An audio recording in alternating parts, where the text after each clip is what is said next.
আমরা বলেছিলাম আমাদের নবীজির জীবনের দুইটি দিক ছিল। কয়টি দিক ছিল? দুইটি দিক ছিল। একটি হচ্ছে সিরাত, যা হচ্ছে অনুকরণীয়।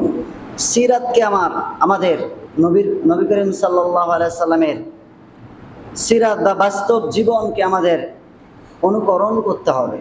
আর একটা হচ্ছে সূরত, যা অনুসরণীয়।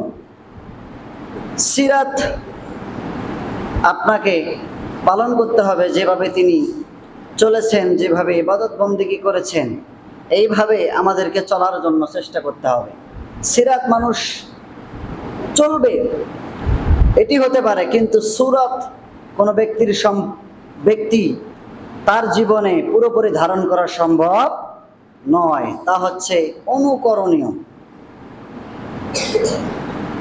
তো আল্লাহ তাআলা প্রিয় রাসূলকে পৃথিবীতে প্রেরণ করেছেন সেই মক্কার মরু অঞ্চলে 570 খ্রিস্টাব্দে আমিনার কোল জুড়ে আল্লাহ তাআলা গোটা পৃথিবীর মানবতার মুক্তির জন্য প্রিয় রাসূলকে আল্লাহ তাআলা এই 12ই রবিউল আউয়ালে আল্লাহ তাআলা পৃথিবীর মধ্যে প্রেরণ করেছেন। জোরে বলে সুবহানাল্লাহ।